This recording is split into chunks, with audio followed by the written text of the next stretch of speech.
आज हम कक्षा 10 के इतिहास की दुनिया भाग 2 यानी हम स्पेशल बिहार के लिए ये स्पेशल बिहार की ही किताब है जो क्लास 10 के लिए अगले साल बहुत ही काफ़ी उपदायक होगा। आइए हम स्टार्ट करते हैं आज इतिहास की दुनिया। आज हम हिस्ट्री पढ़ेंगे जो आपको ये बिहार के ही स्पेशल बुक है। ये बाकी पढ़ लीजिएगा हमारा संविधान। आइए पहला चैप्टर क्या है, भारत में राष्ट्रवाद। ये आज हम पहला चैप्टर पढ़ेंगे। इकाई 1 है यूरोप में राष्ट्रवाद। राष्ट्रवाद आधुनिक विश्व की राजनीतिक जागरूकता और प्रतिफल है। ये एक ऐसी भावना है जो किसी विशेष भौगोलिक, सांस्कृतिक या सामाजिक परिवेश में रहने वाले लोगों की एकता को वाहक बनती है। ये हमें क्या बताता है, यह आधुनिक विश्व की राजनीतिक जागरूकता से प्रतिफल। ये ऐसी भावना देती है जिसमें भौगोलिक भी है, सांस्कृतिक भी है, सामाजिक और परिवेश जो एकता को क्या करता है, वाहन बनाती है। राष्ट्रवाद की भावना की बीज रोपण यूरोप में पुनर्जागरण के काल से हो चुका था। तो राष्ट्रवाद में भावना कब होता है, पुनर्जागरण, ये बीजारोपण यूरोप की जो पुनर्जागरण काल से हो चुका था। परंतु 1789 ईस्वी तक की फ्रांसीसी क्रांति से यह उन्नत रूप में प्रकट हुआ। तो यहाँ से आपका बहुत हेवी सवाल बनता है जो एमसीक्यू यानी मल्टीपल चॉइस क्वेश्चन बेस्ड है। फ्रांसीसी क्रांति की उन्नति के रूप में प्रकट किस वर्ष हुई? इसका सही जवाब है 1789 में। 19वीं शताब्दी में ये तो उन्नत एवं आक्रामक के रूप में सामने आई। इसके कारण भी यथार्थ था कि और परिणाम भी युगांतरी रही। यूरोप में राष्ट्रीयता की भावना विकास में फ्रांस की राज्य क्रांति तथा पश्चात नेपोलियन की आक्रमण ने महत्वपूर्ण योगदान दिया। तो यूरोप में जो राष्ट्रीयता की भावना में विकास में फ्रांस की राजक्रांति और तथा किसे नेपोलियन के आक्रमण जो आक्रमण किया था नेपोलियन, उससे बहुत महत्वपूर्ण योगदान रहा। फ्रांसीसी क्रांति ने राजनीतिक अभिजातीय वर्गीय परिवेश से बाहर कर उसे अखबारों, सड़कों पर सर्वसाधारण के वस्तु बना दिया। यूरोप के कई राज्यों में नेपोलियन अभियानों द्वारा नवयुग संदेश पहुंचा। नेपोलियन के अभियानों द्वारा नवयुग का संदेश पहुंचाया। नेपोलियन ने जर्मनी और इटली के राज्य के भौगोलिक नाम की परिधि से बाहर उसे वास्तविक एवं राजनैतिक रूपरेखा प्रदान की, जिससे इटली और जर्मनी के एकीकरण के मार्ग प्रशस्त हुआ। जिससे क्या हुआ, इटली है और किसका बात है, जर्मनी का जो एकीकरण का मार्ग प्रशस्त हुआ। दूसरी तरफ नेपोलियन की नीतियों के कारण फ्रांसीसी प्रभुत्व और अधिपत्य के विरोध में यूरोप के देशभक्तिपूर्ण विक्षोभ भी जगा। नेपोलियन के पतन के बाद यूरोप की विजय शक्ति ऑस्ट्रिया की राजधानी कहाँ कर दी गई, वियना कब की गई थी 1815 के में एकत्र हुआ था। नेपोलियन के पतन के बाद यूरोप में विजय हो जो शक्ति ऑस्ट्रिया की राजधानी वियना है, वहां पर उनको राजधानी बना दिया कब, 1815 ईस्वी में। यूरोप में पुनः उसे व्यवस्था की स्थापित करना जिसे नेपोलियन युद्ध की और विजय के अस्त व्यस्त कर दिया। परंतु इसमें भाग लेने वाले रणनायक इस बात को देख सकने के असमर्थ रहे और जनतंत्र और राष्ट्रवादी के नई शक्तियों राजनीतिक पर निर्धारित करने वाले नए तत्वों के रूप में उभर रहे थी। सन 1815 में वियना सम्मेलन मेजबानी ऑस्ट्रिया के चांसलर मेटरनिक ने किया था। तो यहाँ से फिर सवाल बनता है क्या, वियना में सम्मेलन की मेजबानी ऑस्ट्रिया के चांसलर मेटरनिक ने किया। तो ये जो है वियना के सम्मेलन किसकी मेजबानी में ऑस्ट्रिया के चांसलर किसके मेजबानी में हुआ, इसका यहाँ से हो जाएगा ऑस्ट्रेलिया का जो चांसलर मेटरनिक ने किया था। और ये पूछा वियना के सम्मेलन किस वर्ष की मेजबानी में हुई थी, इसका सही जवाब होता है क्या, 1815 में। यहाँ से आपका 2 सवाल बनता है, सवाल यहाँ से बनता है और एक सवाल यहाँ से बनता है। जो घोर प्रतिक्रियावादी था, इस सम्मेलन में ब्रिटेन, रूस और प्रशा और ऑस्ट्रिया जैसे यूरोपीय शक्तियों ने मिलकर ऐसी व्यवस्था को की जिसका मुख्य उद्देश्य यूरोप से उस शांति संतुलन का स्थापित करना था जिसे नेपोलियन ने युद्ध में समाप्त कर दिया था। गणतंत्र एवं प्रजातंत्र जो फ्रांस क्रांति के देन थे, किसका देन था ये, तो ये फ्रांसीसी की क्रांति को देन था। उसका विरोध करने और पुरातन व्यवस्था को पुनः स्थापना करना मेटरनिक व्यवस्था का उद्देश्य था।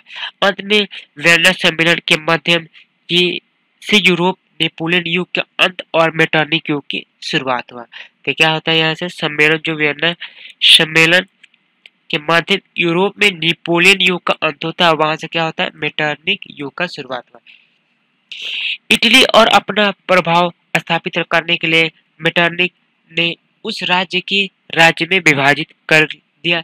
सिसिली और नेपल्स के प्रदेश बुर्बो वंश की सम्राट फर्डिनेंड को दे दिया गया था। तो किसको दिया था? बुर्बो को सम्राट था फर्डिनेंड को दे दिया गया था।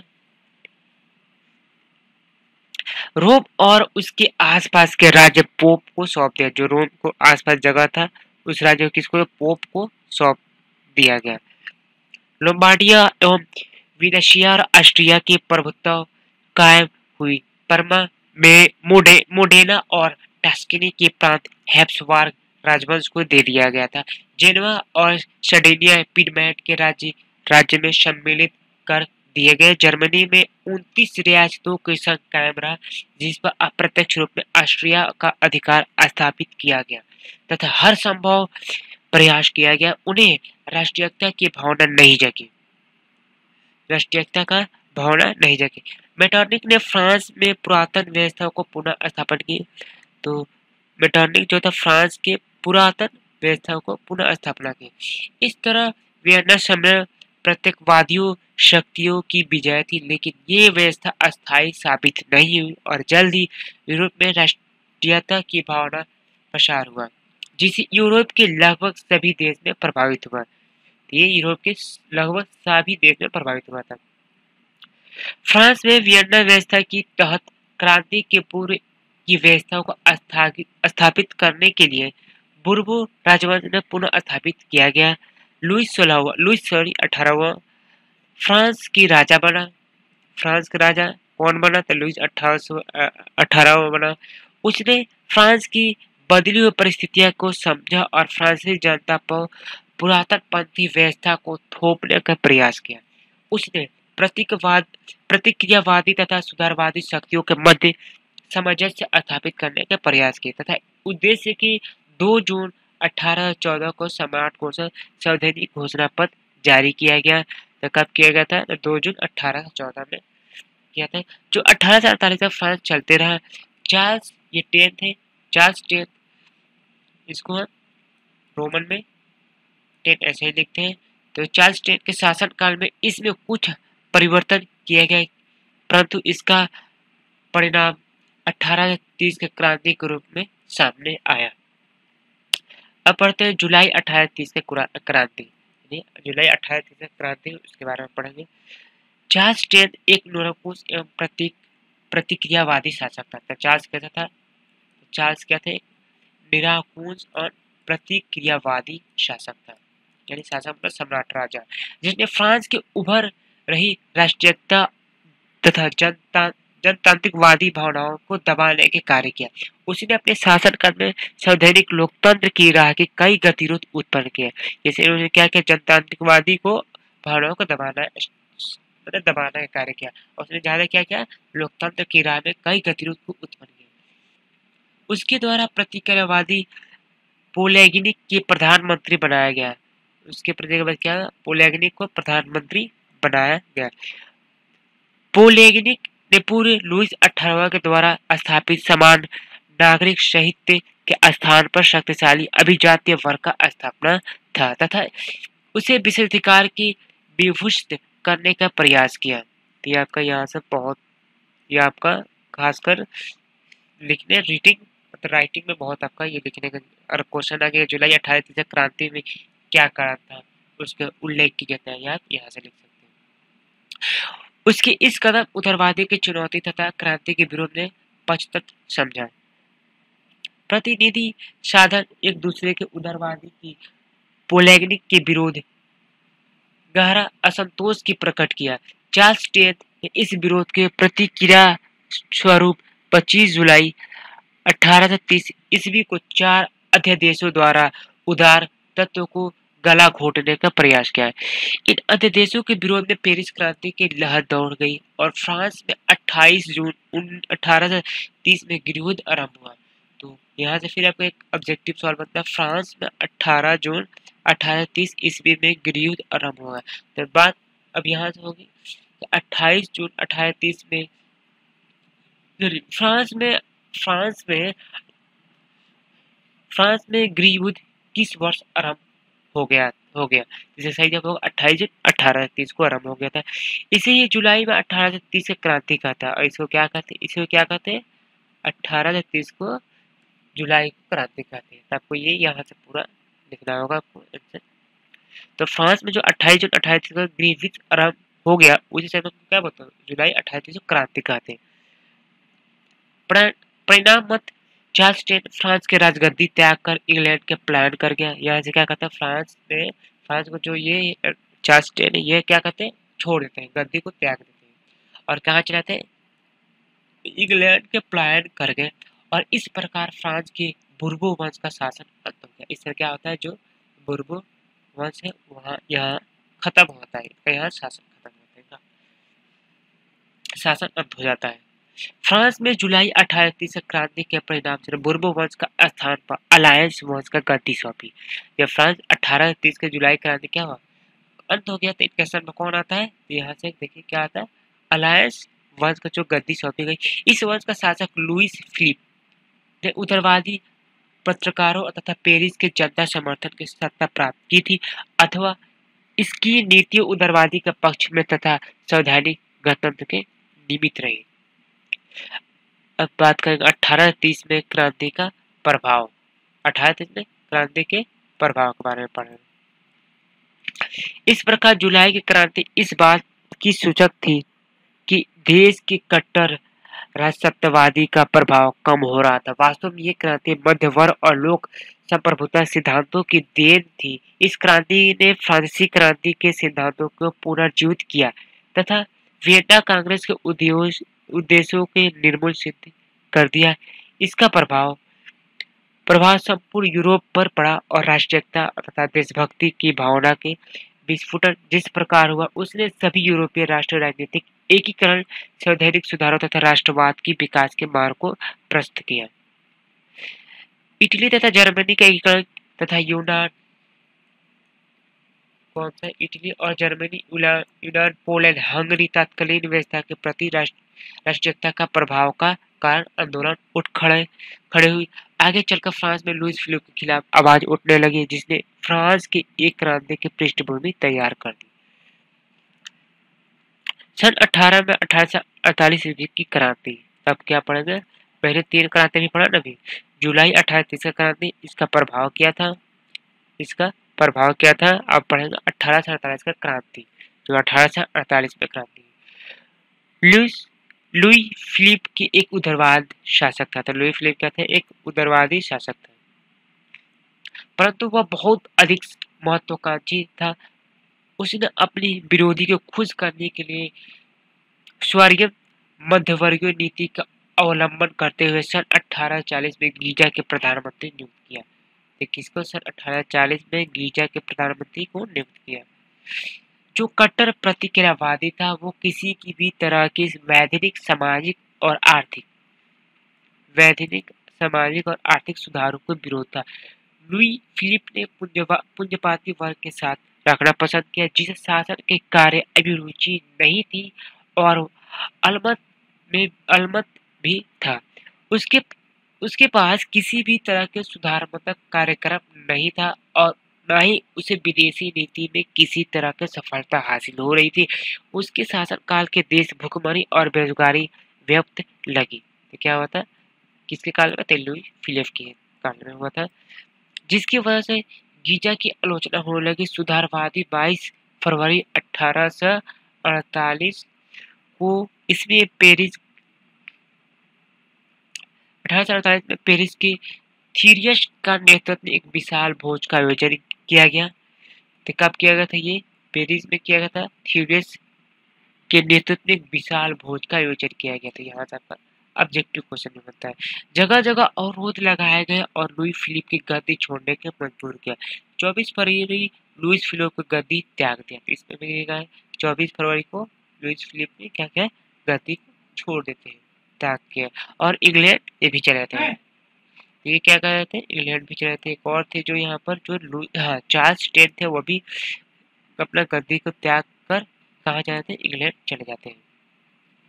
तीनों ने लुईस फिलिप 24 फरवरी को गद्दी त्याग दी और कहाँ चले जाते हैं, इंग्लैंड चले जाते हैं।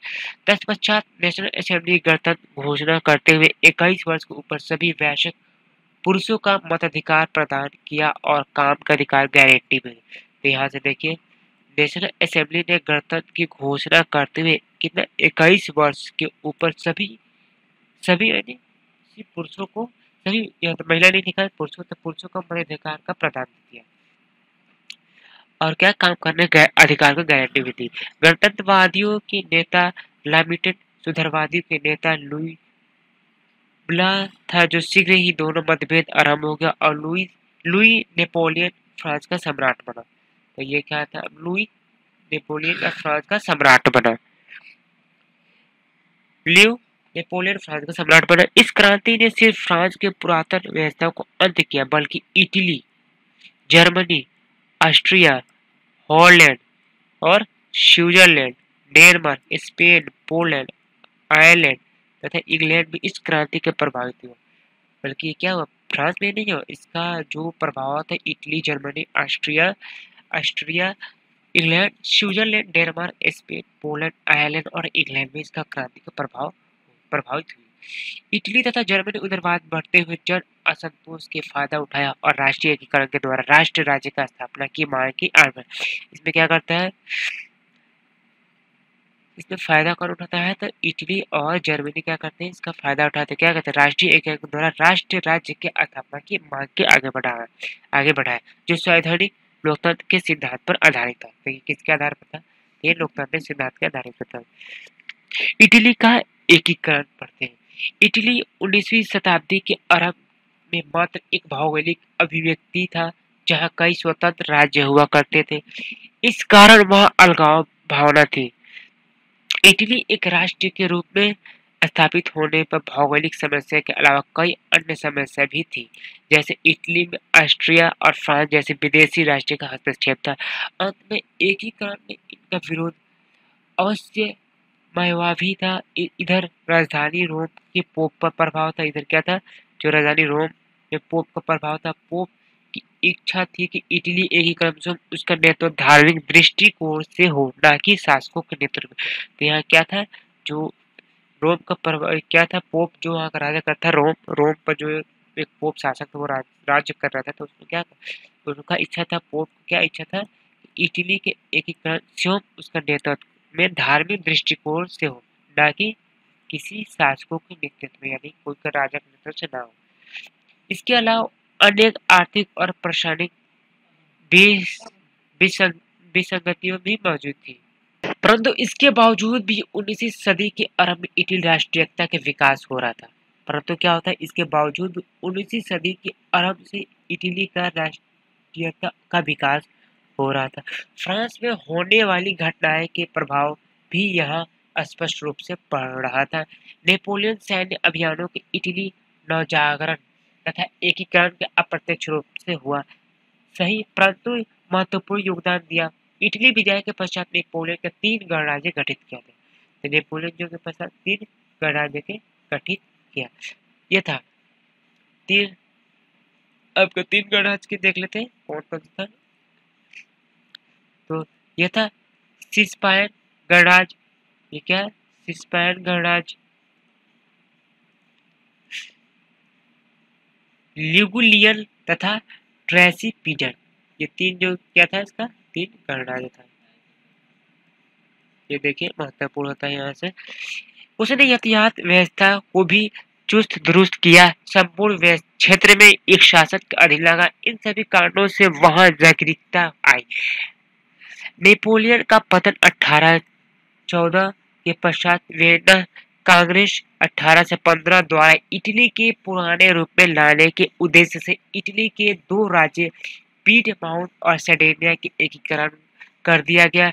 इस प्रकार इटली का एकीकरण की दिशा तय होने लगी। इसमें क्या आपको एक मिलता है। इटली के जो दो राज्य पीडमैंट और सर्डिनिया के एकीकरण कर दिया गया था।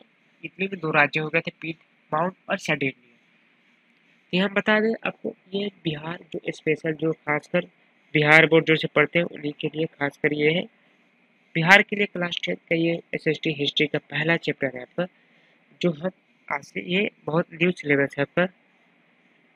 ये आपका न्यू सिलेबस है, जो आपको मैं बता दूं कि ये जो अभी अभी मार्केट में न्यू बुक है, मैं आज से इसको पढ़ना स्टार्ट किया कर दिया हूँ। तो आप लोग इस वीडियो को देखें जरूर, और लाइक करें, शेयर करें, अपने दोस्तों में सब्सक्राइब भी करें और अपने दोस्तों में भेजें, ताकि जो लोग 10 की इसका पेपर देंगे उनके लिए बहुत खासकर बिहार बोर्ड के लिए काफ़ी फायदेमंद होगा।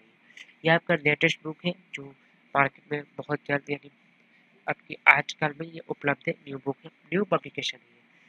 इसका मैं आज से स्टार्ट कर दिया, तो आप लोग अपने दोस्तों को पास ये शेयर करें और उन तक ये वीडियो पहुंचाएं, और वीडियो को लाइक और शेयर सब्सक्राइब जरूर करें, फिर अगला जो चैप्टर है आप लोगों को नोटिफिकेशन मिल जाए। आइए बिना देरी शुरू करते हैं। इटली में 18 से 20 ईस्वी में कुछ राज्यों में संवैधानिक सुधारों के लिए नागरिक आंदोलन होने लगा था। कब हुआ था ये? 18 में। किस बात के लिए? तो ये नागरिक आंदोलन होने लगा था। सबसे महत्वपूर्ण यही है। अगर पूछते कि इटली में जो 18 में जो कुछ राज्य में सुधार के लिए कि वो लोग मतलब आंदोलन कर रहे थे, सही होगा, नागरिक जो थे वहाँ आंदोलन होने लगे थे। एक गुप्त काल कार्बोनरी के गठन राष्ट्रवादी द्वारा किया गया था। अब यहाँ से कार्बोनारी का गठन राष्ट्रवादी द्वारा किया गया। किसके द्वारा किया गया था? ये सवाल बनता है। तो राष्ट्रवादी पूछ दिया गया। एक बूथ दल कार्बोनारी का गठन किसके द्वारा किया गया था? तो उग्रवादी, राष्ट्रवादी, समाजवादी।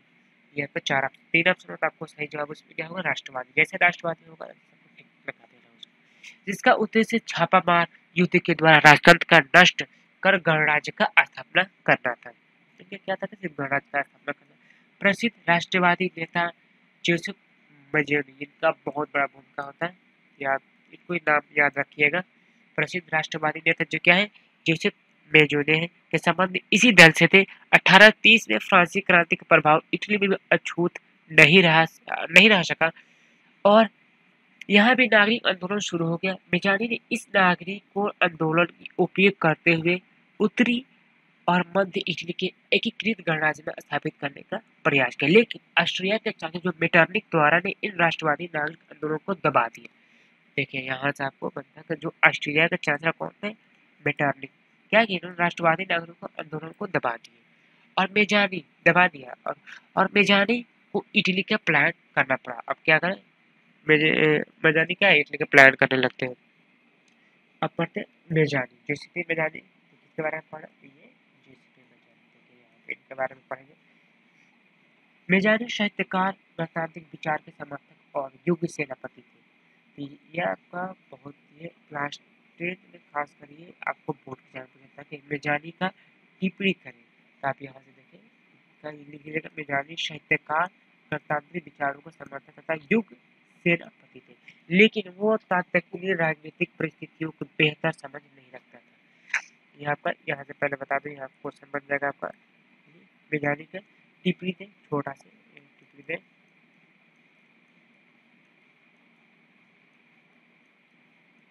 तब क्या लिखना है? मेजानी साहित्यकार, गणतांत्रिक विचारों का समर्थक और युग सेनापति, लेकिन वो तात्कालिक राजनीतिक परिस्थितियों में बेहतर समझ नहीं रखता था। अंत में उसे आदर्शवादी युग अधिक व्यवहारिक गुण काम थे कम थे। अपने पराजय के बाद भी मेजानी ने हार नहीं माना। सन 1831 में उसने यंग इटली नामक संस्था को स्थापना की थी। आपको और यहाँ से पॉइंट यही जब जो लिखना है, मेजानी की टिप्पणी देते आपको पहले तो पॉइंट ये लिखना पड़ेगा। ये पहला पॉइंट आपको ये लिखना पड़ेगा, मेजानी साहित्यकार, गणतंत्र विचारों को समर्थक और युग सेनापति थे। और दूसरा पॉइंट आपको यहाँ से बनता है। उन्होंने क्या सन 1831 ईस्वी में उसने यंग इटली नामक संस्थान का स्थापना की, जिसमें नवीन इटली के निर्माण में महत्वपूर्ण भाग लिया था। आपको ये रहा दूसरा पॉइंट जो बहुत को महत्वपूर्ण है। मेजानी की टिप्पणी में आपको ये 2 पॉइंट अभी लिखना, आगे भी हम लिखेंगे, आगे भी इसका मिलेगा पॉइंट। इसका उद्देश्य इटली प्रायद्वीप से विदेशी हस्तक्षेप समाप्त करना तथा संयुक्त गणराज्य का स्थापित करना था। आपको ये भी इसका होगा, इसका उद्देश्य क्या रहता है? इटली में जो प्रायद्वीप से विदेशी हस्तक्षेप समाप्त करना था, संयुक्त गणराज्य स्थापना करना था। सन 1834 में यंग यूरोप नामक संस्था के गठन करके मेजानी ने यूरोप में अन्य देशों में चल रहे राष्ट्रीय आंदोलनों को प्रोत्साहित किया। ये भी बहुत महत्वपूर्ण है आपका। सन 1874 में यंग यूरोप नामक संस्था का गठन करके मेजानी ने क्या किया, यूरोप के जो अन्य देश में वहां भी राष्ट्रीय आंदोलन को प्रोत्साहित किया। सन 1848 में जब फ्रांस सहित पूरे यूरोप में क्रांति के दौर आया, मेटरनिक को भी अंत ऑस्ट्रिया छोड़ना पड़ा। ये भी बहुत बहुत अच्छी पॉइंट है। उन्होंने क्या 1848 में जब फ्रांस में सहित पूरे यूरोप में, पूरे जितना यानी यहाँ तक पूरे यूरोप में क्रांति के दौर आया, तो उस समय क्या हुआ, जो ऑस्ट्रिया के कौन थे चांसलर थे, मेटरनिक। तो ये याद रखिएगा, यहाँ इसको मेटरनिक के थोड़ा से हाईलाइट करते हैं जिसको आपको समझ में आएगा। ये कहते हैं जो ऑस्ट्रिया का चांसलर था उनका ऑस्ट्रिया छोड़ना पड़ा था।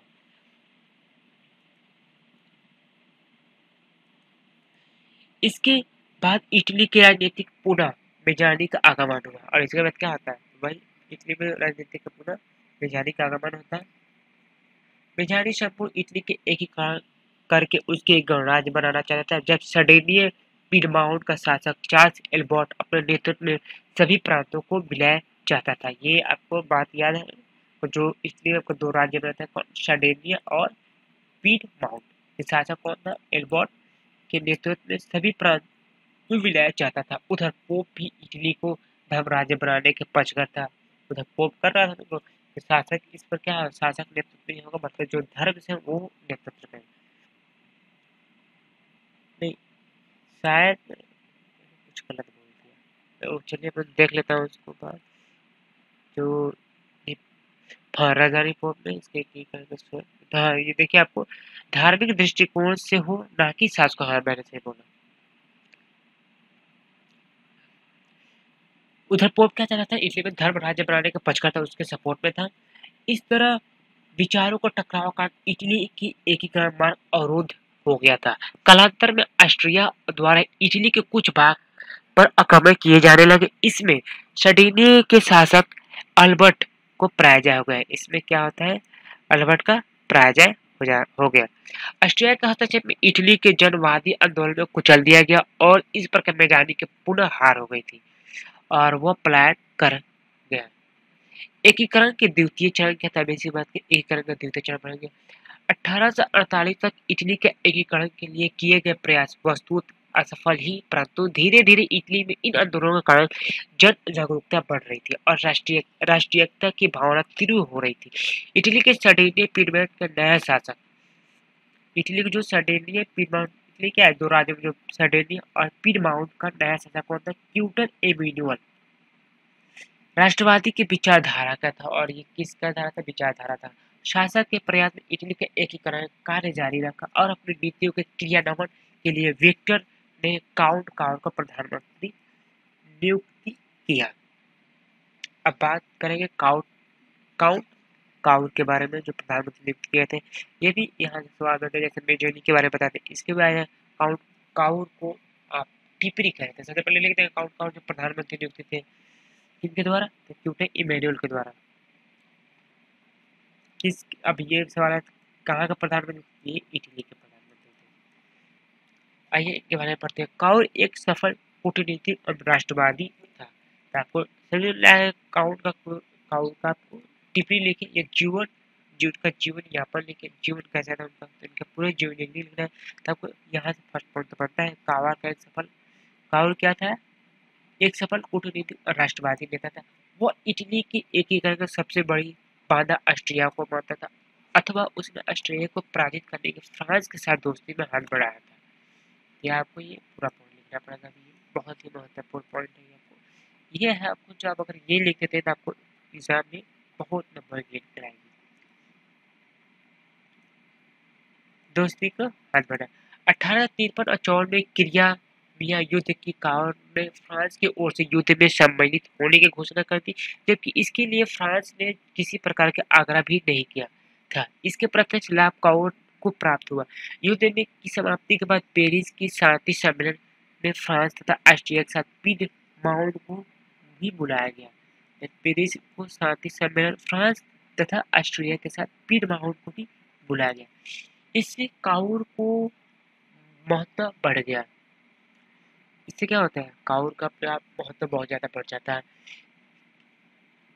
इस सम्मेलन में काउर ने इटली में ऑस्ट्रिया के हस्तक्षेप गैर कानूनी घोषित कर दिया, जिसके कारण संपूर्ण यूरोप में ध्यान इटली को ओर गया। इस प्रकार इटली के समस्या को काउर ने अपनी कूटनीति के बल पर संपूर्ण यूरोप की समस्या बना दिया। काउर ने नेपोलियन थर्ड से भी एक संधि की, जिसके तहत फ्रांस ने ऑस्ट्रिया के खिलाफ पीडमाउंट में सैन्य समर्थन देने के वादा किया। बदले में नीस और सिवाय नामक दो रियासतों काउर ने फ्रांस को देने का भी स्वीकार कर लिया।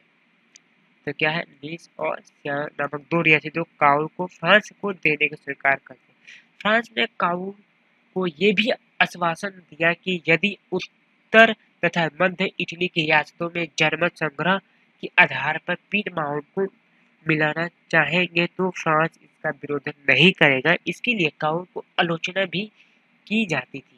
उसने नीस तथा सेवाओं नामक प्रांतों के फ्रांस को देने के आश्वासन इटली के राष्ट्रीय असीमता के साथ खिलवाड़ किया, परंतु ये तथ्य महत्वपूर्ण कि तब तक इटली एक राष्ट्रीय के रूप में उभरा भी नहीं था। यदि दो प्रांतों को खोकर उत्तरी तथा मध्य इटली के एकीकरण हो जाता तो ये बड़ी उपलब्धि थी, क्योंकि फ्रांसीसी मदद बिना इटली के एकीकरण काउर की दृष्टि से संभव नहीं था। इसी बीच 1859 और 60 में ऑस्ट्रिया और पीडमाउंट में सीमा संबंधी विवाद के कारण युद्ध आरंभ हुआ। तो कब हुआ था ये आपको याद रखना पड़ेगा। आपको 1859 और 60 के ऑस्ट्रिया के और पीडमाउंट, कहाँ पीडमाउंट, जो इटली के दो राज्य थे, सार्डिनिया और पीडमाउंट, युद्ध आरंभ हुआ। युद्ध में इटली का समर्थन में फ्रांस अपनी सेना उतार दी। अब देखिए युद्ध में क्या, इटली का समर्थन में क्या किया, फ्रांस अपना सेना उतार दी, वहां भेज दी, जिसके कारण ऑस्ट्रेलिया ऑस्ट्रेलिया सेना बुरी तरह पराजित होने लगी। ऑस्ट्रिया की एक बड़ी राज्य जो लोम्बार्डिया पर पीडमैंट का कब्जा हो गया। ये बात आपको याद रखनी पड़ेगी। जो बहुत बड़ी ऑस्ट्रिया के सबसे एक बड़ी राज्य जो क्या है, लोम्बार्डिया, और उसका कौन कब्जा किया है, पीडमाउंट, जो ऑस्ट्रेलिया की दो राज्य विभाजित हुए थे, सार्डिनिया और पीडमाउंट, ये पीडमाउंट को कब्जा हो गया। एक तरफ लड़ाई लंबी होती जा रही थी और दूसरी तरफ नेपोलियन इटली के राष्ट्रवाद के घबराने लगा था, क्योंकि उत्तर और मध्य इटली की जनता काउर के समर्थन में बड़ी जन सैलाब का एकीकरण कहा गया, जन सैलाब एकीकरण के लिए आंदोलन की थी। नेपोलियन इस परिस्थिति के लिए तैयार नहीं था। अंत में विलासियों पर विजय प्राप्त होने पर तुरंत बाद नेपोलियन अपनी सेना वापस बुला लिया। युद्ध से हटने के बाद नेपोलियन थर्ड ने ऑस्ट्रिया तथा पीडमाउंट के बीच मध्यस्थता करने के बाद स्वीकारी। इसी तरह संधि के अनुसार लोम्बार्डिया पर पीडमाउंट का अधिकार और विनेसिया पर ऑस्ट्रिया का अधिकार माना गया। अंत में बड़ा राज्य के रूप में इटली सामने आया, परंतु काउर के ध्यान मध्य तथा उत्तरी इटली का एकीकरण पर था। अंत में उसने नेपोलियन के सिवाय प्रदेश देने के लोभ देकर ऑस्ट्रिया के पीडमाउंट युद्ध के फ्रांस के निष्क्रिय रहने तथा इटली के राज्य के पीडमाउंट के विलय और विरोध नहीं कराने का आश्वासन लिया। बदले में नेपोलियन ने ये शर्त रखा कि जिन राज्यों को विलय होगा वो जर्मन संग्रह कराया जाएगा, यानी जनता के द्वारा कराया जाएगा, क्योंकि उन रियासतों की जनता पीडमाउंट के साथ इसलिए काउर की कूटनीतिक परिचय देते थे। इसे स्वीकार कर लिया। 1860 और 61 में काउर ने सिर्फ रोम को छोड़कर उत्तर भारत, मध्य इटली के सभी रियासतों यानी परमा, मोडेना, टस्कनी आदि को मिला लिया तथा जर्मन संग्रह से इसे पृष्ठ भी कर लिया। ऑस्ट्रिया का फ्रांस तथा इंग्लैंड पीडमाउंट समर्थन के भय से कोई कदम नहीं उठा। दूसरी तरफ ऑस्ट्रेलिया जर्मनी एक समस्या को जूझ रहा था और इसी प्रकार 1862 में ईस्वी तक इटली का रोम तथा वेनेशिया छोड़कर बाकी रियासतों को विलय रोम में हो गया और सभी ने विक्टर इमैनुअल को शासक माना। अब पढ़ेंगे गैराबाल्डी के बारे में। इसके बारे में भी बहुत इम्पोर्टेंट है। ये भी इसका आता है कि इसका गैरिबाल्डी के बारे में टिप्पणी लिखे, खासकर 10th बोर्ड में तो आता है। ये फाइनल के लिए 10th के लिए तो काफी, इसको हम डबल स्टार देंगे। इसी बीच महान क्रांतिकारी गैरिबाल्डी सशस्त्र क्रांति द्वारा दक्षिण इटली के रियासतों के एकीकरण तथा गणतंत्र का स्थापना करने का प्रयास कर रहा था। गैरिबाल्डी पेशे में एक नाविक था और मेजानी के विचार का समर्थक था, परंतु बाद में काउर के प्रभाव में आकर वह सैद्धांतिक राजतंत्र के पक्षधर बन गए। गैरिबाल्डी ने अपनी कर्मचारियों तथा स्वयंसेवकों को शस्त्र सेना बनाया और उसने अपने सैनिकों को लेकर इटली, फ्रांस, सिसिली और नेपोलिस पर आक्रमण किया। तो ये आपका ये पूरा इम्पोर्टेंट होता है।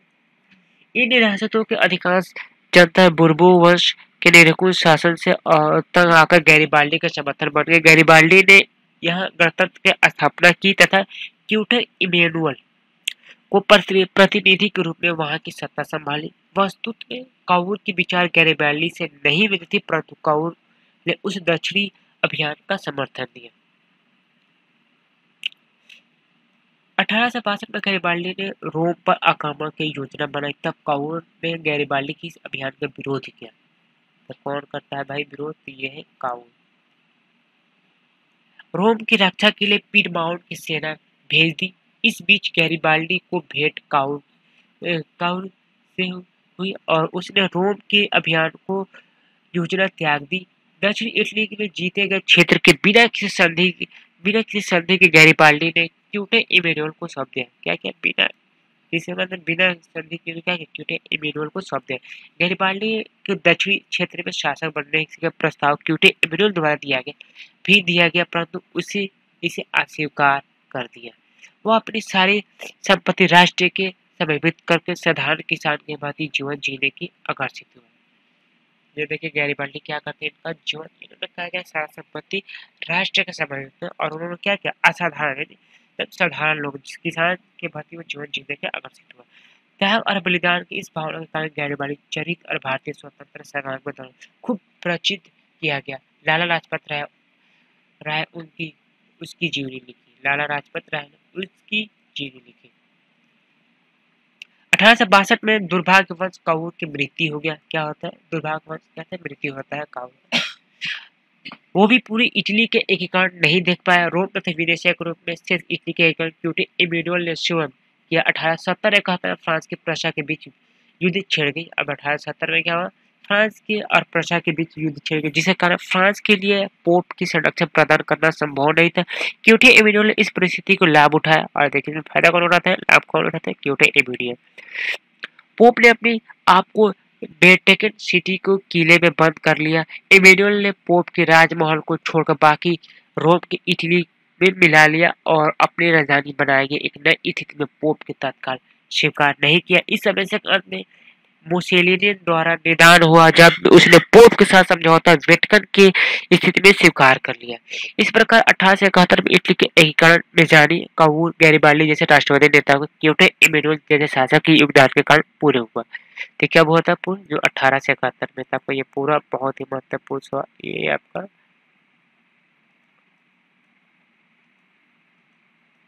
आपका बहुत ही बढ़िया पॉइंट है आपका। जब इटली के एकीकरण मेजानी, काउर, ये आपको लिखने लायक है पेपर में। यह आपके सवाल भी आता है ऑब्जेक्टिव, खासकर अब बिहार बोर्ड का तो पैटर्न बदला है। ऑब्जेक्टिव 50% शायद, हाँ 50% 80 क्वेश्चन रह रहा है, जिसमें से आपको मेरे ख्याल से 40 या 50 करना है। इन सभी घटनाओं के पश्चात राष्ट्रवादी चेतना स्वर पारी था। अब पढ़ेंगे जर्मनी का एकीकरण। तो थोड़ा सा हम यहाँ से इसका कलर चेंज करेंगे, थोड़ा सा डार्क में रखेंगे इसको। चलिए आते हैं। इटली के एकीकरण के दौरान ही जर्मन क्षेत्र से समान प्रक्रिया चल रही थी। अंत में दोनों देशों के एकीकरण लगभग 64 संपन्न हुआ था। तो ये देखिए, ये आपका रहा मैप में पर्शा। और बात करेंगे हम, ये है रूसी साम्राज्य। तो यहाँ पर है पूरी ये सिटी, उत्तरी सागर। हाँ देखिए दिख नहीं रहा, बुर्बो शिलिया, ऑस्ट्रिया आपका। देखिए यहाँ पर ऑस्ट्रेलिया साम्राज्य, यही पर आसाम में यूरोप भी है। जर्मनी मध्यकाल में लगभग 800 ईस्वी के सर्वना के नेतृत्व में संगठित होकर लंबे समय तक सुदृढ़ अवस्था में रहा, परंतु आधुनिक युग में आते आते जर्मनी की पूरी तरह से विखंडित राज्य था, जिसमें लगभग 300 छोटे और बड़े राज्य, उनमें राजनीतिक, सामाजिक तथा धार्मिक विषमताओं भी मौजूद था। उत्तर जर्मन राज्य के जहाँ प्रोटेस्टेंट मतवालंबियों की संख्या ज्यादा थी, वहीं प्रशा के सबसे शक्तिशाली राज्य वो अपने प्रभाव बनाया था। दूसरी तरफ दक्षिण जर्मनी के कैथोलिक बहुल राज्य के प्रतिनिधि सभा डायट जिंदा थी, जहां भी सभी मिलते थे, परंतु उनमें जर्मन राष्ट्रवाद की भावना अभाव था, जिसके कारण एकीकरण मुद्दा उनके समक्ष नहीं था। वास्तव में जर्मन एकीकरण के पृष्ठभूमि निर्माण के श्रेय नेपोलियन बोनापार्ट को दिया गया था। तो किसको? Napoleon Bonaparte.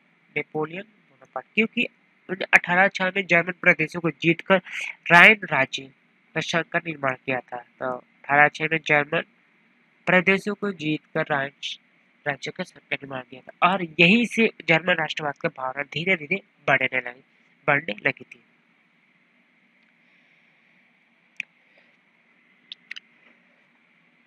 आप वीडियो को लाइक, शेयर एंड सब्सक्राइब करो, अपने दोस्तों में शेयर करें, ताकि उनको शेयर करें जो टेट की तैयारी करें, उनके लिए बहुत ही यूजफुल हो। तो आप जल्दी से इसको लाइक करें, शेयर करें एंड सब्सक्राइब भी करें। इसी दौरान जर्मनी के बुद्धिजीवी, किसानों तथा कलाकारों जैसे हीगल, काउंट हेबोल्ट, अंडार्ट, जैकब ग्रिम आदि जर्मन राष्ट्रवाद को बढ़ावा दिया। हेगल ने ऐतिहासिक द्वंद्ववाद को व्याख्या करते हुए जर्मन राष्ट्रवाद को विकास की भूमिका निभाई। तो क्या जर्मन राष्ट्रवाद को क्या करता है? विकास का भूमिका निभाता है। प्रशा के चांसलर बिस्मार्क, ये नाम याद रखिएगा, बिस्मार्क, जो मैं इम्पोर्टेंट देखिए कलर नीचे अंडरलाइन करते रहे। प्रशा का जो चांसलर क्या था? बिस्मार्क, हेगल के विचार पर काफी प्रभावित था। अडाट ने कविताओं के माध्यम से देशभक्ति जागृत की। हेडेनमार्क तथा नोविलिस की जर्मनी गौरवमयी अतीत के सामने रखा। चित्रकारों ने जर्मन संस्कृति को उजागर किया। उन्होंने नायकों के जीवन यात्रा चित्रों द्वारा भी राष्ट्रवाद की बढ़ावा दिया। इस प्रकार जर्मनी के सामंतवादी व्यवस्था को पूरी तरह से निकल कर आधुनिक युग में प्रवेश करने का तैयार किया। जर्मनी के राष्ट्रीय आंदोलन, शिक्षण संस्थाओं एवं विद्यार्थियों के भी स्थापित को वाइमर राज्य के वियना विश्वविद्यालय राष्ट्रीय आंदोलन के केंद्र था। यद्यपि मेटरनिख ने इस आंदोलन को कुचलने के दमनकारी कानून कार्लसवाद आदेश की जारी किया, परंतु फिर भी जर्मनी राष्ट्रीयता की प्रबल धारा प्रभावित हो रही थी, जिसने एकीकरण के काम आगे बढ़ाने की सहायता प्रदान की।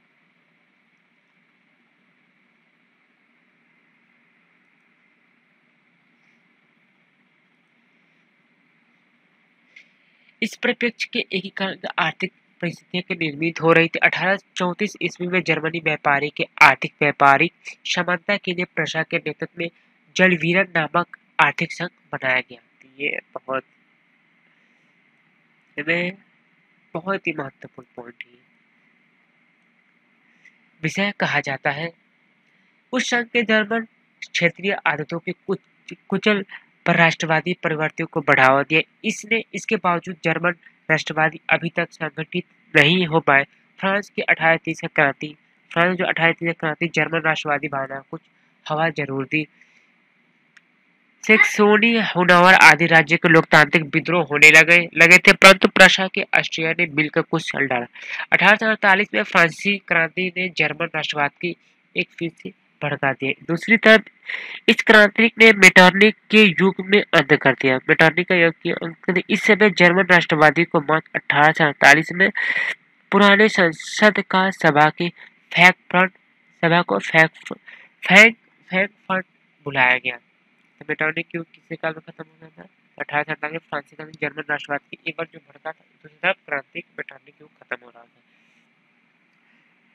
जहां यह निर्णय लिया गया कि प्रशा की शासक फ्रेडरिक विलायम जर्मन राष्ट्र का नेतृत्व करेंगे। कौन करेगा भाई? फ्रेडरिक विलायम, जो जर्मन राष्ट्र का नेतृत्व करेंगे। उसी बीच अधीन समस्त जर्मन राज्य के एकीकृत किया गया।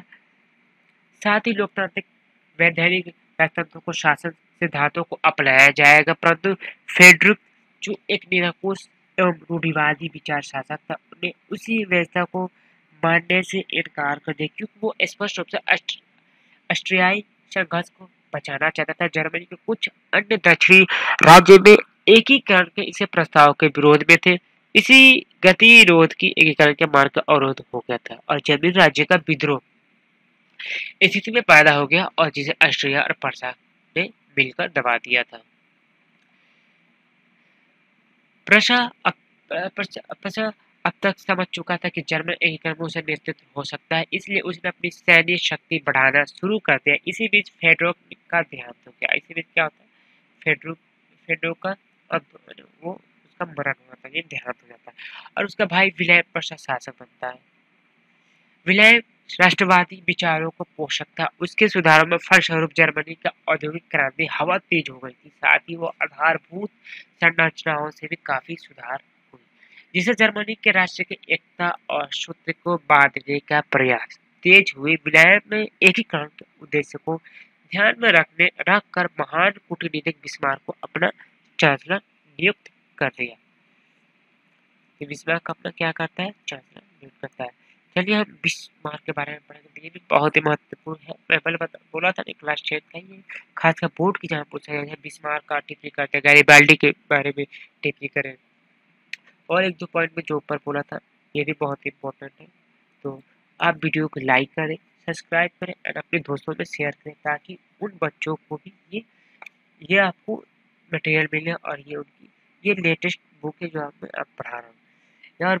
ये बोर्ड की एग्जाम में बहुत ही फायदेमंद है। इसको यहाँ से आपको सब रीडिंग में बहुत ही महत्वपूर्ण है कि आपको कैसे लिखना है।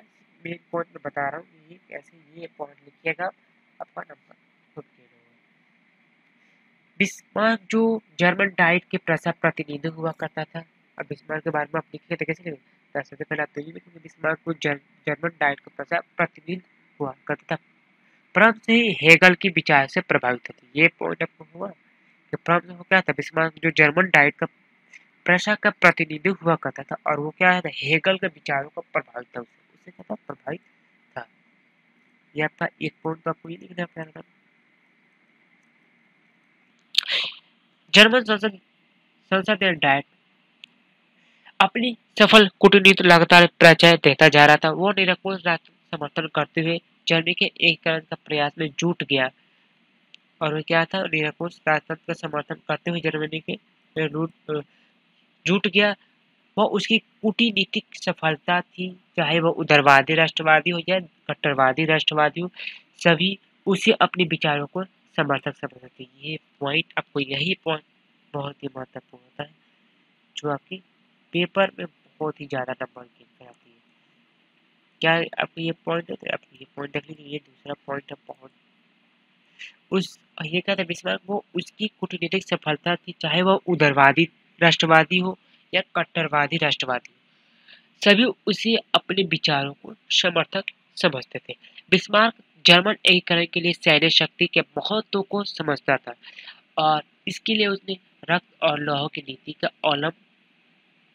अवलंबन किया। याद रखिएगा, रक्त और लौह नीति। इसका तात्पर्य था कि सैन्य उपायों के जर्मनी के एकीकरण संभव था। उसने अपने देश की अनिवार्य सैन्य सेवा लागू कर दी। कालांतर उसने 1830 में ऑस्ट्रेलिया के प्रस्ताव संधि के विरोध करना शुरू कर दिया। आपको ये भी पॉइंट लिखना बहुत जरूरी है, ये तो लिखना ही पड़ेगा आपको। अगर लिख आ जाए बिस्मार्क को टिप्पणी करे बिस्मार्क के बारे में कुछ लिखे तो आपको ये पॉइंट, और जो ऊपर 1, 2 और ये थर्ड आपका है पॉइंट। 18 में ऑस्ट्रेलिया के प्रस्ताव संधि ने क्या क्या विरोध किया और जिसे प्रसा की, इसे भी आपको लिखना है, जिसे प्रसा की नेतृत्व में जर्मनी के एकीकरण नहीं किया जाता था। इस कारण प्रसा के नेतृत्व जर्मनी एकीकरण का भावना जोर पकड़ने लगी। बिस्मार्क ने अपनी नीतियों की प्रसा सुदृढ़ीकरण किया और इस कारण प्रसा ऑस्ट्रिया के किसी भी मायने में कम नहीं रहा। तब बिस्मार्क ऑस्ट्रिया के साथ मिलकर 1864 में सेल्सविक और होल्स्टीन राज्य के मुद्दे को लेकर डेनमार्क पर आक्रमण कर दिया था। ये आपका पूरा पॉइंट बनता है, क्योंकि इन पर डेनमार्क के नेतृत्व जीत के बाद सेल्सविक प्रसा का अधीन हो गया और होल्स्टीन ऑस्ट्रिया की प्राप्त हुआ। चूंकि इन दोनों राज्य का जर्मनी का राज्य संख्या अधिक थी, अंत में प्रशा की जर्मन राष्ट्रवादी भावनाओं के भड़क रहा विद्रोह फैला दिया। जिसे कुचलने के लिए ऑस्ट्रिया की सेना प्रशा के क्षेत्र में पार करते हुए जाना था और प्रशा के ऑस्ट्रिया के ऐसे करने से रोक दिया था। आपको ये क्या होता है, ये चौथा पॉइंट है, बहुत ही महत्वपूर्ण है, बल्कि आपको ये पूरा लिखना पड़ेगा, ये आपको पूरा, ये बहुत महत्वपूर्ण पॉइंट है आपका, पेपर भी आपको समझने का नंबर अभी नहीं दिए, नंबर 5 यद्यपि बिस्मार्क की नीति अंतर्गत ऑस्ट्रिया के युद्ध करना असंभव भाई तथा, परंतु वो ऑस्ट्रिया की आक्रमकवाणी साबित करना चाहते थे। अंत में क्या होता है, पूरे से उसने फ्रांस का समझौता कर लिया और ऑस्ट्रिया प्रजा के युद्ध फ्रांस तथा तटस्थ रहे और इसके लिए उसने फ्रांस में कुछ क्षेत्रों में देने के वायदा किया। बिस्मार्क ने इटली साझा कर क्यूटे इम्यून को भी संधि कर ली। क्या करता है बिस्मार्क, क्या करता है, इटली के शासक क्यूटे इम्यून को संधि कर ली, जिसके अनुसार ऑस्ट्रिया प्रजा युद्ध के इटली के ऑस्ट्रियाई क्षेत्र में आक्रमण करना अथवा अपने अपमान के क्षुब्ध ऑस्ट्रिया ने 1806 में प्रजा के खिलाफ सेडोवा में युद्ध का घोषणा कर दी। ये पॉइंट आपको थोड़ा महत्वपूर्ण हो जाता है। और ऑस्ट्रिया दोनों तरफ से युद्ध में फंस कर बुरी तरह से पराजित हो गया। इस तरह ऑस्ट्रिया के जर्मन क्षेत्र में प्रभाव समाप्त हो गया और इससे जर्मन एक 2/3 कार्य हो गया।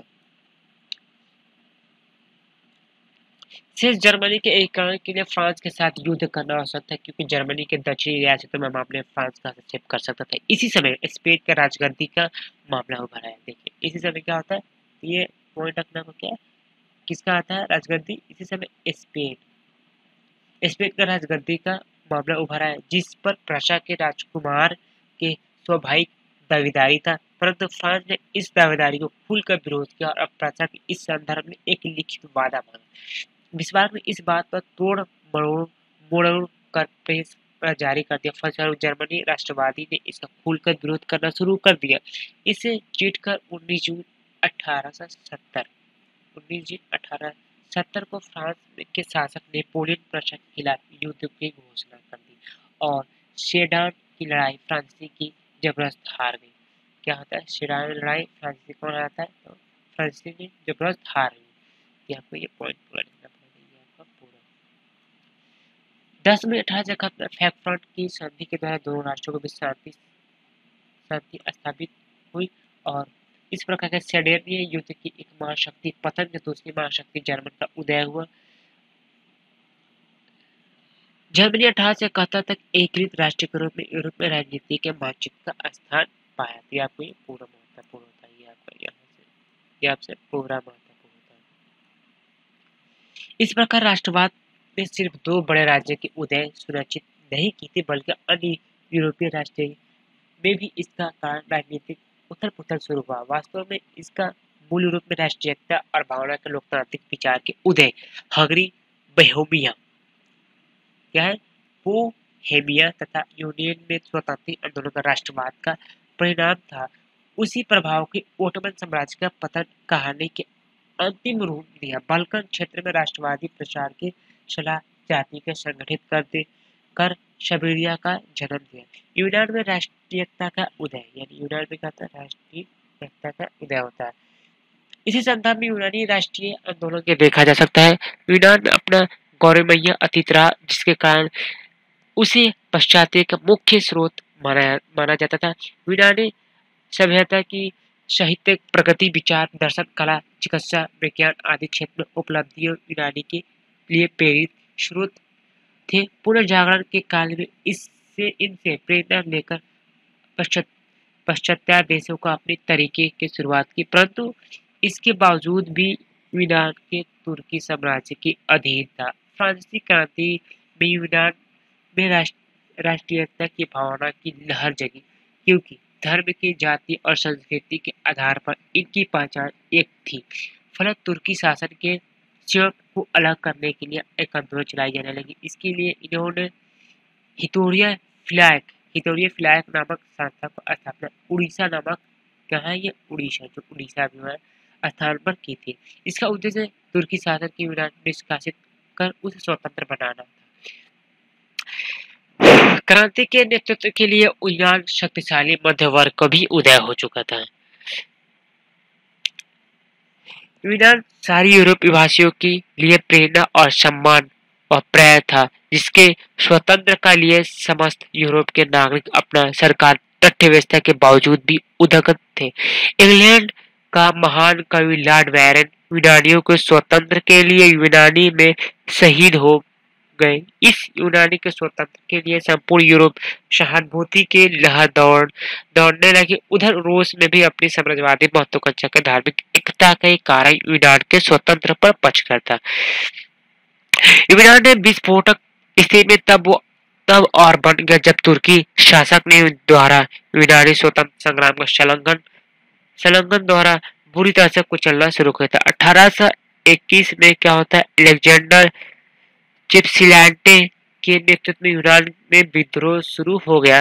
रूस और जार अलेक्जेंडर क्या होता है, रूस में जार अलेक्जेंडर में व्यक्तिगत रूप में यूनानी राष्ट्रीय एकता की पक्षघर में था, परंतु ऑस्ट्रिया ने प्रतिक्रियावादी शासक मेटरनिक के दबाव के कारण खुलकर सामने नहीं आना चाहता था। जब नया जार निकोलियस आया तो उसने खुलकर यूनानियों को समर्थन किया। अप्रैल 1826 में ब्रिटेन के रूस में क्या होता है, एक समझौता हुआ कि वो तुर्की और यूनान के विवाद का मध्यस्थता करेगा। फ्रांस के राजा चार्ल्स टेन जो राजगद्दी छोड़ कहाँ गया था, इंग्लैंड में। यूनानी स्वतंत्रता की दिलचस्पी लेने लगा। 1827 में लंदन से एक सम्मेलन हुआ। 1827 में लंदन अब सवाल यहाँ से आपके एमसीक्यू का मतलब है, लंदन में सम्मेलन किस वर्ष हुआ था, तो सही हुआ 1827 में, जिसमें इंग्लैंड के फ्रांस तथा रूस ने मिलकर तुर्की के खिलाफ तथा यूनान के समर्थन संयुक्त कार्यवाही करने के निर्णय लिया। इस प्रकार तीन देशों को संयुक्त सेना नवीनियों को खाड़ी में तुर्की के खिलाफ एकत्रित हुई। तुर्की समर्थन के खिलाफ सिर्फ मिस्र में की सेना ही आई ही। युद्ध में मिस्र और तुर्की की सेना बुरी तरह पराजित हुई थी। क्या होता है, कौन तो रूस और तुर्की क्या होता है, पराजित हुई। और अंत में 1829 में एड्रो नेपोलियन का संधि, 1829 में क्या होता है, एड्रो का संधि हुई, जिसके तहत तुर्की नाममात्र के प्रभुत्व में यूनान और स्वायत्तता देने की बात तय हुई, परंतु यूनानी राष्ट्रवादी ने संधि के बातों का मानने से इनकार कर दिया। उधर इंग्लैंड तथा फ्रांस यूनान रूस की प्रभाव का अपेक्षा इन्हें स्वतंत्र के देश में बनाना चाहता था। बेहतर मानने फल 1832 में यूनान ने एक स्वतंत्र राष्ट्र घोषित कर दिया। कब होता, यूनान ने क्या किया था, एक स्वतंत्र राष्ट्र घोषित कर दिया गया। अब बवेरिया के शासक ओटो को स्वतंत्र यूनान के राजा घोषित कर दिया, और इस तरह यूनान पर रूस का प्रभाव भी हो जाता है, प्रभाव भी जाता रहा। हंगरी के बारे में पढ़ेंगे हम। चलिए आज ज़्यादा चैप्टर नहीं है, बस खत्म ही है, आपको ज़्यादा चैप्टर नहीं है। हंगरी की बात करेंगे तो राष्ट्रवादी भावना की प्रसार के रूप में हंगरी नजर आता है। हंगरी की और ऑस्ट्रिया के पूर्व प्रभुत्व 1848 में क्रांति के प्रभाव से ही भी राष्ट्रीय आंदोलन से की शुरुआत हुई, जहां आंदोलन के नेतृत्व में कुसुत तथा फ्रांसिस ड्यूक के नामक क्रांतिकारी द्वारा किया जा रहा था। कुसुत लोकतांत्रिक विचार का समर्थक था। ये आपको पॉइंट बहुत ही महत्वपूर्ण है, ये आपको लिखना होगा अगर आ गए तो क्वेश्चन। उसने वर्गहीन समाज में अपने विचार की जनता तक पहुंचाना शुरू किया। ये भी पॉइंट ये भी पॉइंट है, इसे मिला लीजिए, ये भी पॉइंट। जिस पर प्रतिबंध लगा दिया गया। फ्रांस के लुई फिलिप के पत्र के हंगरी में राष्ट्रवादी आंदोलन के विशेष प्रभाव पड़ा। कोसुत ने ऑस्ट्रियाई के आधिपत्य के विरोध करना शुरू कर दिया तथा व्यवस्था के बदलाव में मांग करने लगा। इसके प्रभाव हंगरी तथा ऑस्ट्रिया के दोनों देशों को झेलना करना पड़ा, जिसके कारण ये राष्ट्रीय एकता के पक्ष में आंदोलन शुरू हो गए। अंत में 31 मार्च 1827 में ऑस्ट्रिया सरकार का हंगरी ने कई बातों मान ली, जिसके अनुसार स्वतंत्र मंत्री परिषद को मांग स्वीकार की। क्या क्या होता है, तो जिसके अनुसार क्या होता है, मंत्री परिषद, तो उनको मांग का स्वीकार की गई। इसमें केवल हंगरी के सदस्य ही सम्मिलित किए गए। प्रेस स्वतंत्र राष्ट्रीय सुरक्षा सेना स्थापना की, जिससे मंत्रीय प्रथा समाप्त कर दी गई, और तथा प्रतिनिधि सभा का डाइट जो वहाँ का जर्मनी या इटली का ये संसद है वहाँ का, जिसको डाइट बोलते हैं। बैठक प्रति वर्ष राजधानी बुडापेस्ट को बुलाने के बाद स्वीकार की गई। इस प्रकार आंदोलन के हंगरी के राष्ट्रीय असीमता प्रदान की। अब हम बात करेंगे पोलैंड के बारे में। पोलैंड भी राष्ट्रीयवादी भावना के कारण रूसी शासन के विरोध के विद्रोह शुरू हो गए। 1830 में क्या होता है, क्रांति का प्रभाव यहाँ उदारवादी पर भी व्यापक रूप में पड़ा था, परंतु इन्होंने इंग्लैंड तथा फ्रांस की सहायता नहीं मिल सकी। अंत में इस समय रूस ने पोलैंड के विद्रोह को कुचल दिया। अब पढ़ेंगे बोहेमिया। बोहेमिया जो ऑस्ट्रियाई शासन का अंतर्गत था। किसका शासन था? ऑस्ट्रियाई शासन का अंतर्गत था, जो हंगरी के घटनाक्रम में प्रभाव पड़ा। बोहेमिया का बहुत संख्यक चेक जाति के सोवियत शासन के मांग की स्वीकार किया, परंतु आंदोलन के हिंसात्मक रूप धारण करने जिसके कारण ऑस्ट्रिया द्वारा क्रांतिकारियों को शक्ति और दमन कर दिया गया। इस प्रकार बोहेमिया का होने वाला क्रांतिकारी आंदोलन को उपलब्धि को अस्थायी नहीं रह सके। इसका पढ़ते हैं परिणाम क्या होता है, यानी इसका पढ़ेंगे का परिणाम क्या होता है। अब इसमें से आप निष्कर्ष भी लिख सकते हैं। जैसे क्वेश्चन होता है, आपको क्वेश्चन देकर आप निष्कर्ष लिख सकते हैं। निष्कर्ष यूरोप में राष्ट्रीय एकता की भावना, अब ये मिलेगा परिणाम का मतलब निष्कर्ष होता है। परिणाम और निष्कर्ष दोनों अलग अलग चीजें। यूरोप में राष्ट्रीयता की भावना के विकास तो फ्रांसीसी क्रांति की गर्भ से आरंभ हुआ, जो मूर्त रूप से यूरोपीय राज्य के एकीकरण के रूप में सामने आया। फलस्वरूप कई बड़े एवं छोटे और राष्ट्र के उदय राष्ट्रवादी प्रभाव नकारात्मक 19वीं शताब्दी का उत्तरार्ध सभी राष्ट्रों का सामने आया। ये आप लोग पढ़ लीजिएगा। ये परिणाम आपको आप पीटीएफ पॉज करके पढ़ लीजिएगा। ये आपको पढ़ने के लायक है कि इसका पूरा चैप्टर ये बता दिया, उसका एक शॉर्ट दे दिया है कि आप इसका समरी जिसको बोलेंगे, समरी क्या हुआ, इसका परिणाम क्या होता है, तो आप इसका परिणाम पढ़ लेंगे, इसका परिणाम क्या हुआ। और वीडियो अच्छा है तो लाइक करें, शेयर करें और सब्सक्राइब करें अपने दोस्तों में भेजें। क्लास 10 के लिए बहुत ही महत्वपूर्ण है आपका ये पहला चैप्टर आज हिस्ट्री का पढ़ें। और इसी का मैं बता दूं 28 अगस्त को आपका ये यानी पहला चैप्टर ये राष्ट्रवाद क्या है, जो पहला चैप्टर आपका क्या है, ये आपका मैं देख लेते हैं कौन सा चैप्टर मैंने पढ़ा है। हिस्ट्री का ये पहला चैप्टर है। यूरोप में शायद राष्ट्रवाद है। हाँ, यूरोप में राष्ट्रवाद, जिसका फुल चैप्टर पढ़ा दिया। और इसका आपका MCQ 28 अगस्त को आपको मेरे चैनल पर मिल जाएगा। इसका MCQ क्वेश्चन भी साथ में पढ़ा भी रहा हूँ और इसका क्या कर रहा हूँ, MCQ क्वेश्चन भी सब में सॉल्व कराता जा रहा हूँ ताकि आपको क्या होता है। ये जो 10th का आपको बता दूँ मैं, 50% आपका ऑब्जेक्टिव आ रहा है और 50% आपको सब्जेक्टिव आ रहा है। तो आपको मैं आपको ऑब्जेक्टिव साथ सब्जेक्टिव भी लेकर साथ में चला जा रहा हूँ। 50% आपको मेरा MCQ क्वेश्चन में जो बना रहा है आपको सॉल्व करना है, मैं आपको भेज दूंगा और ये आप मेरे यूट्यूब चैनल में भी दे सकते हैं। और वीडियो अच्छा लगे तो लाइक करें, शेयर करें और ज़रूर अपने दोस्तों में शेयर करें ताकि उनको भी ये फायदा बहुत धन्यवाद फ्रेंड। अगर आपको वीडियो पसंद आया तो लाइक कीजिए, शेयर कीजिए and don't forget to subscribe it.